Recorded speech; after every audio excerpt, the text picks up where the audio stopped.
Eyes with Nigeria says new visa policy not meant. The majority of Nigerians do. By doing that, we are going to strengthen the bonds between our countries, and we will ensure that opportunities for travel, business, and cultural exchange remain available to all of us. This is a shared commitment to update Nigeria's potential travelers to the U.S. of the new order and guarantee their safety in Abuja. Salihu Abdullahi Gwanara, NTA News. Dangerous products do not only compromise treatment outcomes, but also erode public trust in healthcare institutions, and this the federal government vows to prevent in Nigeria. Coordinating Minister of Health and Social Welfare Professor Mohammed Ali Pate stressed this at the inauguration of the federal and state task forces on counterfeit, fake drugs and unwholesome processed foods. Hamman Jabani reports. The inauguration of these task forces is seen as part of a broader reform aimed at achieving universal health coverage and ensuring the integrity of the nation's public health supply chains. It also aligns with the current administration's health sector renewal investment plan, which prioritizes quality, accountability, and stronger health system governance. The initiative is believed to represent a commitment to tackling the long-standing menace of substandard and falsified products that has endangered the lives of millions of Nigerians. Provision of Cap C-24 of NAFDAC gives the initiative a strong backing. Coordinating Minister, Health and Social Welfare, Professor Mohammed Ali Pate, emphasized that the proliferation of counterfeit medicines and unwholesome food items pose a critical threat to the nation's health system, consumer safety, and overall national development. Together, I'm sure we'll overcome. There is no challenge that is beyond us. And let's all commit to a future where every Nigerian can trust that the medicines that they take and that the food that they consume are safe, genuine, and wholesome. This is what the President Bola Ahmed Tinubu is trying to get this country on a path so that we are respected. In the coming weeks and months, the task forces are to intensify efforts towards the rollout of public awareness campaigns, leveraging on innovation and technology to checkmate those who seek to undermine health and safety standards of the country. The fight against counterfeit products in Nigeria is urgent and ongoing. Lives are at stake every day. Women, children's lives are at stake almost every minute. And delays in action only deepen the risks faced by our people. With this initiative, the federal government is sending a clear message. The health and safety of Nigerians will not be left to chance. Hamman Jabani, NTA News. Now, the phrase brain is time and time is brain, guests on Good Morning Nigeria reiterated, underscores the urgent need for rapid action in treating brain health emergencies, particularly strokes. This, they noted, is because brain cells begin dying within minutes of oxygen deprivation, making swift medical intervention critical. The guests suggested practical advice and steps as Good Morning Nigeria continues the series on brain health for all ages. Lydia Sampson reports. Brain is time and time is brain. The mantra the guest notes emphasizes that every second counts, meaning the faster a patient receives treatment, such as clot removal or clot-busting drugs, the better the chances of preserving brain function and minimizing long-term damage. So it is not just the weakness that the person has that the person may manifest with, but the person may also manifest with deterioration in overall human behavior in terms of emotions, cognitions, intelligence, depending on the areas involved. To keep the muscles active, because if you don't have physiotherapy when the muscles are temporarily paralyzed, once the muscles lose their strength and loses their fibers, even when the nerve stimulation returns, you're not going to have the muscle being active anymore. They are on the same page that timely response is vital not only in acute events but also in managing chronic conditions like dementia, where early diagnosis and intervention can slow decline. Unfortunately, lack of awareness and stigmatization remains a key factor. You will see a neurosurgeon stand for 9, 10, 12 hours, do a surgery, do a perfect, successful brain surgery, and after 2 days, one day, the person dies because there is no skilled workforce in that theater, in that ICU, to take care of the patient where the neurosurgeon stops. And we can't continue like this. I'm talking about urban areas.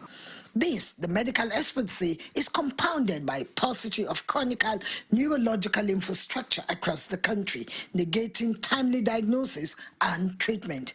They want more pragmatic solutions through government intervention, bringing philanthropists to funding brain health in Nigeria.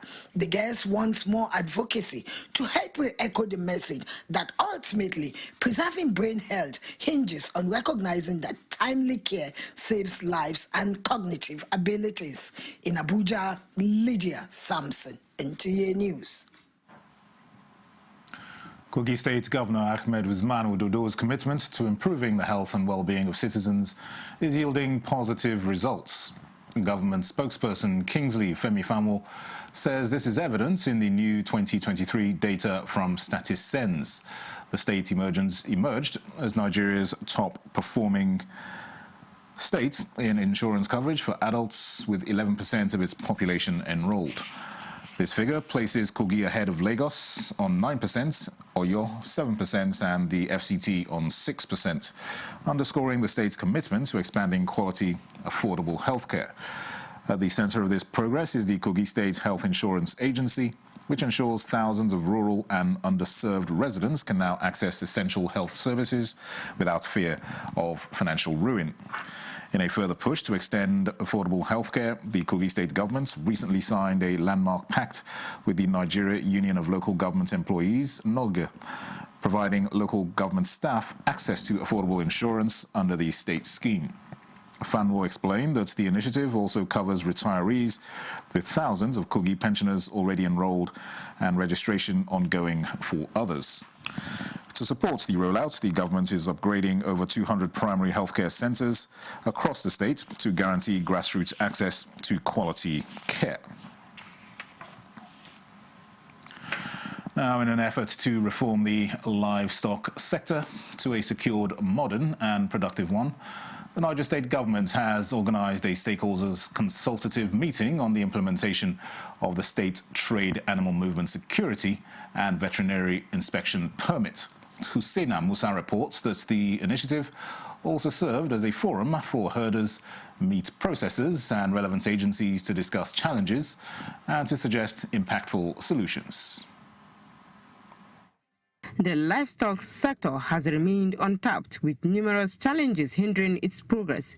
It is in view of this and to effectively reform the sector to meet global best practices that the Governor Bago-led administration has continued to introduce policies, with the recent being the State Trade Animal Movement Security and Veterinary Inspection Permit. These measures are expected to secure the trade corridors, track animal health status, and strengthen veterinary compliance across markets, farms, and even borders. Governor Muhammad Umar Bago noted that the policies, if implemented, will enhance socio-economic growth of the livestock value chain. We have told our veterinary doctors and hospitals to deploy their staff to all the markets where livestock are sold. All livestock that will come to Niger State must be vaccinated and immunized, and also will be tagged so that we can have traceability. So we're going to put control posts all entries into Niger State to see any livestock coming from anywhere must come with a way bill, and we'll have a delivery note to where it's supposed to be delivered. Now that we have grazing reserve and grasses will be given to us to plant, and he even give assurance in every local government in the state. Niger State alone is equivalent to 5 states in eastern Nigeria. So if we can get a huge land like this and our business starts moving on, I think even in Niger State alone, we will be able to supply Saudi as they wanted Nigeria to supply them with meat. The stakeholders in the sector were also brought to speed with the progress reports on the foreign direct investment with the Brazilian Livestock Consortium. Emena Husseina Musa, NTA News. As a former First Lady, Aisha Buhari undergoes Iddah, a mandatory waiting period of mourning in Islam. She has continued to draw strength and support from Nigerian women. This show of solidarity again played out when First Lady Oluremi Tinubu led a delegation to the Kaduna residence of late former President Muhammadu Buhari to show support. State House correspondent Adeni Taiwan reports. It was drizzling in Kaduna when the First Lady and her entourage, comprising wife of the Vice President Nana Shettima, spouses of federal legislators, and some members of the Nigeria Governor Spouses Forum, arrived at the residence of late former President Muhammadu Buhari to share another solemn moment with his widow, Aisha. While the period of 7 days national mourning for the late former president is over for most Nigerians, it is not so for his widow, Aisha, who is still undergoing either a waiting period of 4 months and 10 days.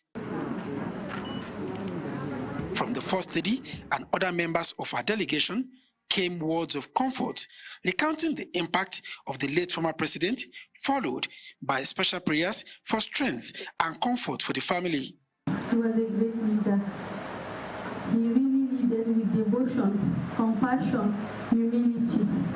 I remember him leading us on various visits, official visits around the world. His kindness, his humility, and how he led the Nigerian contingent at every point was very admirable. The gesture met with gratitude from the family.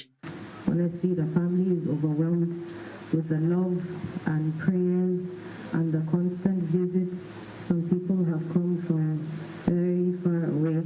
Sometimes we wonder how they need it. The First Lady had paid a similar visit to the Daura home of the late national leader on July 19, leading a delegation made up of governors and ministers' wives, as well as spouses of service chiefs. From Kaduna, Adeni Taiwo, NTA News. We'll take a short break now. More reports in a moment. Stay with us. Feel the power of precision, engineered to perfection. Every component is crafted with care, and each design is meticulously tested. From concept to creation, our engineers push the boundaries of technology, seamlessly blending performance and sustainability with a deep commitment to African ingenuity. Introducing the CNG Boss, a remarkable achievement in engineering designed to operate on compressed natural gas, a cleaner and more sustainable fuel alternative. At Innocent Vehicles, we proudly lead the way in creating greener mobility across Africa. And it doesn't stop there. From SUVs to sedans, spacious buses to electric cars, Innocent offers a wide range of models designed to meet every need. Innocent Vehicle, the pride of African roads.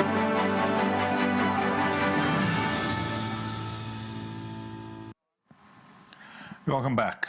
The Nigeria Correctional Service is pushing for voting rights for inmates across the country. Controller General of Corrections, Sylvester Nwakuche, was at the headquarters of the Independent National Electoral Commission in Abuja to seek a collaboration on making this a reality, a move that could reshape Nigeria's democratic landscape. Victor Azu reports. It was a visit with democracy on the agenda. Controller General of Corrections, Sylvester Nwakuche, led his team to the INEC chairman, Professor Mahmoud Yakubu, to press for a cause rarely in the headlines, the voting rights of inmates. With more than 81,000 inmates nationwide, out of which more than 66,000 are awaiting trial, Nwakuche says they are often overlooked in the political process, despite a court ruling in Benin affirming their right to vote. I'm here to see how we can work together, even if it is not now, but in the nearest future, to grant these inmates the right to vote. The INEC chairman, Professor Mahmoud Yakubu, acknowledged the ruling, but he also recalled the challenges that have so far stalled implementation, including status of inmates on death row, those serving life sentences, and those convicted for treason. We raised the issue of access to the correctional facilities for voter registration, creation of polling units, and voter education. We also brought to your attention concerns about access to our facilities for observers and the media. Political parties also want to know if they will be allowed to campaign in the correctional facilities and appoint polling agents on election day. Yakubu says the first step will be to engage the National Assembly for clear legal provision on inmate voting before both agencies can work out modalities for implementation, while safeguarding democratic rights and ensuring inclusion. For thousands behind bars, this could mean a long silent voice finally being heard. In Abuja, Victor Azu, NTA News. Now, efforts to mitigate flooding and its impact are on course in Anambra and Delta states as the National Inland Waterways Authority, NIWA, Onitsha Area Office, in its third quarter sensitization, has educated stakeholders in the maritime sector on safety measures to deploy in the event of flooding. Franklin Onyekachi reports. NIMET and the Nigeria Hydrological Services Agency had both predicted that many states of the Federation will witness heavy flooding this rainy season, and in a bid to mitigate the impact of this natural disaster in Anambra, Enugu and Delta states, the National Inland Waterways Authority assembled stakeholders on marine matters for adequate sensitization. The area manager, NIWA Onitsha Area Office, Victor Mukocha, said the waterways, though beneficial, poses some risk and advised the attendees to prepare for flooding. The flood is coming, impending. So we still use the opportunity to alert the people, to make them be aware that the flood is coming so that they will take all the precautionary measures, to guide themselves. We must try as much as possible to balance the boat so that even when the velocity of the water increases, you'll be able to maneuver. The secondary impact of flood can be the contamination of flood waters with chemicals and sewage, which can pose threat to health of the people and animals, thereby causing increase in the risks of contracting waterborne diseases. Other stakeholders, including boat operators, said the sensitization program is apt as the waters are already rising due to heavy rainfall and other factors. The drainage should be free, the waterways should be free.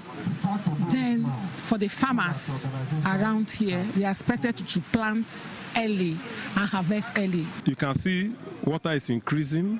I come to this place 2 weeks to monitor the increase in waterways. The stakeholders say more lives will be saved on our waterways as boat mishaps will be greatly curtailed if navigation rules and regulations are adhered to. In Onitsha, Franklin Onyekachi, NTA News.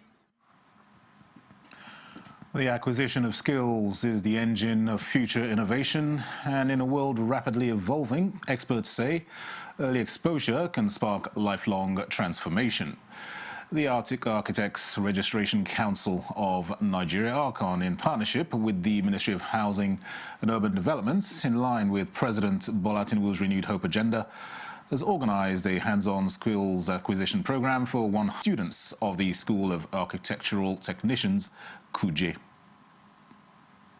Summer Skills Acquisition Camp is aimed at exposing young minds with technical and architectural skills. ARCON President Dr. Dikko Ajayi stressed the importance of introducing children early to vocational skills, especially by professionals. It's going to be a continuous one from the younger ones, middle one, to the retirees in the future.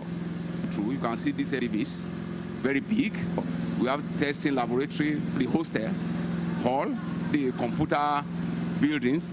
We are going to do all trades, testing of materials. Minister of Housing and Urban Development Ahmed Musa Dangewa, who was represented at the occasion, said the ministry is investing in the future of Nigerian workforce and wants the program replicated across the federation. An initiative that directly aligns with the Renewed Hope agenda of President Bola Ahmed Tinubu, which envisions a Nigeria where no child is left behind. Chairman of the occasion, who was represented by Dr. Latif Mohammed, encouraged more youth-focused technical education across Nigeria. Here today, because we recognize a simple truth. A nation that fails to equip its youth with relevant skills is a failed nation. Royal Father of the Day, the Gomo of Kuje, Dr. Haruna Tanko Jibril, urged children to take advantage of the opportunity. In our skill acquisition, the younger ones, you are listening now. This meeting is organized for you. And you should open your ear very well and listen to what the seniors are saying. ACON registrar tasked the students to make the best use of the opportunity and appreciated the Royal Father and the Minister of Housing for their unwavering support to the success of the program. Make sure you have your, apart from this, make sure you have your 6 credits. At the stage you are coming now, we call it access. You move to stage 1, 2, 3, 4, based on your qualification. When you finish your secondary school, this is not the end of it. This will continue. The 3-week program is exposing the students to masonry, plumbing, tiling, painting, and interior design. In Abuja, Thomas Ogbetere, NTA News. Breaking barriers and shattering glass ceilings is a slogan that will keep resonating in the nooks and crannies of Africa until women attain their desired 35% affirmative action. This was the agreement reached by the Community Women in African Summit during a town hall meeting preceding the 2025 Rwanda Summit scheduled for October this year. Momso Damien Dati has details. Empowering women isn't just about numbers. It's about harnessing the wealth of experiences, knowledge, compassion and skills that can transform societies and prove for innovative solutions to evolving challenges. This town hall meeting is therefore a testament to the power of collaboration and the need to push the conversation forward. We must take personal ownership of our collective development. You don't have economic growth. Women are true change agents when it comes to leadership. The voices of the he for she advocates play a crucial role in driving such conversations on gender empowerment. Nobody should see women inclusion as a favor. It's actually a must. Let us work together to foster an environment where women leadership is not just accepted but celebrated and actively encouraged. The women decide for themselves that this movement is gaining momentum towards a more inclusive and equitable future. Amplify and engage. Momso Damien Dati, NTA News. Thank you, Momso. And that concludes the News Desk at 6 on NTA News 24. Thanks for watching. I am Dennis Adegunloye.